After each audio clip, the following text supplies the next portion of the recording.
Hola amigos, ¿qué tal? Stuart here from Spain Speaks with a Spain news update. And the coalition government here in Spain announced its new housing law yesterday. Let's just say that some people are happy, but others are not. But more about that in just a moment. Firstly, a big thanks to all of the people that left comments on the last video. Lots of comments, lots of debate happening there as usual. Thanks to people that supported the channel by buying merchandise, and a big thanks to my patrons on Patreon for your continuing support. Now, let's get into the news. And as I said, the coalition government announced its new housing law yesterday. The PSOE party, the Socialist Party, and its partner Unidas Podemos finally reached an agreement. And the main idea of the new housing law in Spain is capping rental prices and imposing a surcharge on empty flats. The PSOE and Unidas Podemos have reached an agreement on Tuesday to implement a new housing law that, among other measures, will include regulating the price of rent for large landlords and will impose a surcharge on empty flats. In addition, the government has announced the launch of a youth housing voucher worth €250 per month, with the aim of encouraging the emancipation of young people. And some of the main aspects of this new housing law are rent price regulation, an empty house tax, and an increase in public housing stock. So one of the flagships of the coalition government here in Spain, this new housing law. And as I said before, good news for some, but bad news for others, especially people that have a lot of empty flats in the country. And as expected, the main opposition parties here in Spain, the PP, Vox, Ciudadanos, for example, are against this new law. As we can see here, opposition parties see rent intervention as an attack on private property and market economy, while the PSOE and Podemos are finalising the negotiation of the general state budget for 2022 in an extraordinary Council of Ministers on Thursday the 7th. The opposition is critical of the idea of intervening in rents. For Partido Popular MP Elvira Rodriguez, the measure goes against the market economy. When private property is not respected in a country, the horizon is very dark. How are we going to get financing to flow and the world to bet on Spain? Legal certainty is essential for growth and job creation, and the latest news does not help at all, she said. In the same vein, the party spokesperson, Cuca Gamarra, has made it clear that it is an unprecedented attack on private property. From Vox, Ivan Espinosa de los Monteros has already said that it will be difficult for them to agree on any item of this PGE or general state budget. So there we go, opposition parties here in Spain saying that the new law is an attack on private property and goes against the market economy. And as one MP was quoted there as saying, when private property in the country is not respected, the horizon is very dark. So let me know what you think about this new law in the comment section below. Now, as we also just saw, Prime Minister Sanchez yesterday also announced a youth allowance to help young people emancipate here in Spain. As we can see here, Sanchez announces a youth allowance of €250 per month for young people aged between 18 and 35 who want to become independent. The new housing law that the coalition government is going to approve includes a youth bonus of €250 per month for the next 2 years, aimed at young people aged between the ages of 18 and 35 with an income from work and an annual income that does not exceed €23,725 per year. Pedro Sanchez announced this measure aimed at helping young people who want to become independent at the opening of the first urban forum of Spain held in Seville. We are going to dedicate a public policy to reduce the age of emancipation so unbearably high in our country so that young people can access decent rental housing with the support and help of the General State Administration, remarked Pedro Sanchez. So young people here in Spain in luck with an extra €250 in their back pocket. So let's see if it fixes the problem of youth emancipation in this country. Now, another group of people in Spain who are also going to have a little bit of extra money in their back pocket are civil servants, as the government has planned a 2% pay rise for all civil servants. The Spanish government plans to give all civil servants a 2% pay rise in 2022 to help their wages keep pace with rising consumer prices, a source at the Budget Ministry said on Tuesday.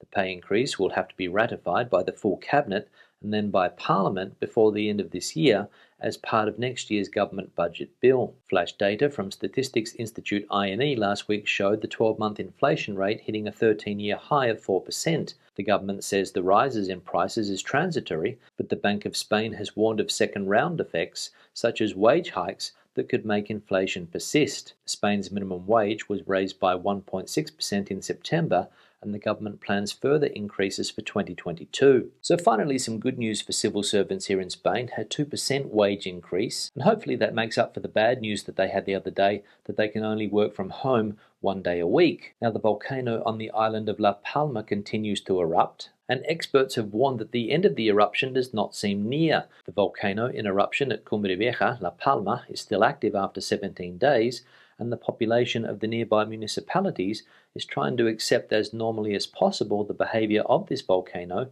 which, according to scientists, conforms to the patterns of a Strombolian eruption. The end of the eruption, according to experts, does not seem near, and in order to deal with the disasters it is causing, the Council of Ministers has approved the new aid package of €214 million in addition to the €10.5 million last week. So no end in sight to the eruption down there on the island of La Palma, and it must be a very nervous time for residents on that island. Now, COVID-19 vaccinations are making headlines here in Spain again, and the Health Ministry has approved the third dose for the over 65s to be administered together with the flu dose. Only one day after the EMA's authorization, the Health Ministry and the autonomous communities have given an important boost to the booster dose in Spain. On Tuesday afternoon, the Public Health Commission, in which the autonomous communities and the Ministry of Health are represented, agreed to administer a third dose of the COVID-19 vaccine to those over 70 years of age from the 25th of October, and provided that 6 months have passed since the last dose, in parallel with the flu vaccine. So the first age group here in Spain, the over 65s, given the okay for a booster shot of a COVID-19 vaccine,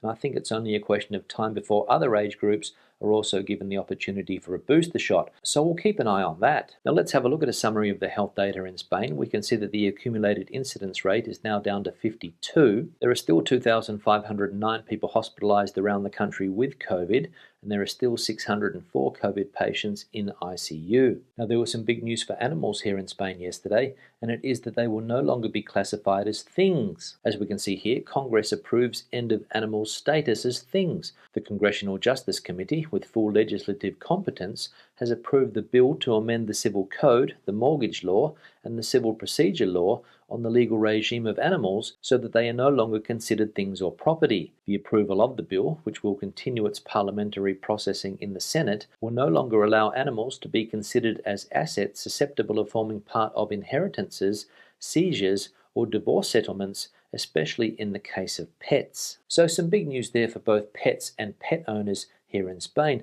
Now let's have a look at some of the comments from previous videos. One here from Paul: are police armed in Spain? Yeah, Paul, thanks for the comment, and the simple answer to that question is yes. Police carry guns in this country. It doesn't matter whether they are national police, civil guard, local police, municipal police, they all carry a weapon. And I think they carry guns mainly for dissuasive purposes or to give them the upper hand in a conflict. And another thing I'll say on the topic is that although police are armed in this country, rarely do you hear of gunfights involving police. So that's positive. One here from Linda: one thing I don't understand. If a Brit wants to remain in Spain, sorry for the rhyme, why don't you just give up your British citizenship and apply for Spanish citizenship? I know it will be a hard go, but isn't that another alternative? Also, wildfires have destroyed large amounts of homes in California. One thing I think that is overlooked on large-scale destruction, such as the volcano eruption, is the emotional toll it takes on those who have lost everything. Linda, thanks for the comment, and it is an option that some British people have to take out Spanish citizenship if they have been living and residing in the country for more than 10 years, I think it is. But it also means, if I am not mistaken, that people will have to renounce their British citizenship in order to take on the Spanish one. And another characteristic of applying for citizenship here in Spain is that you have to pass a couple of tests. I think there's a Spanish language test where they ask for an A2 level of Spanish, or a pre-intermediate level, and there's also a general knowledge quiz on Spain that has to be passed. Both of those tests, in my opinion, are not difficult, but they could be a hurdle for a lot of people, especially people that haven't bothered to learn the language. And when it comes to the destruction that this volcano on the island of La Palma is causing, I imagine that it is taking its emotional toll on many, many people there. And you only have to see the images on the television to see all of the damage that has been caused by the lava. One here from Manikan: my parents' former neighbour in Spain, Scottish, selling due to dislike of hot weather, sold very quickly to a Swedish couple through a Swedish agent. The agent told my dad they are desperate for properties to sell as Swedish are desperate to buy. Overheard a British guy in a restaurant a couple of days ago complaining about Scandinavians ruining the housing market here, Orihuela Costa, because they were so keen on buying property here. It was pushing the prices up, according to him.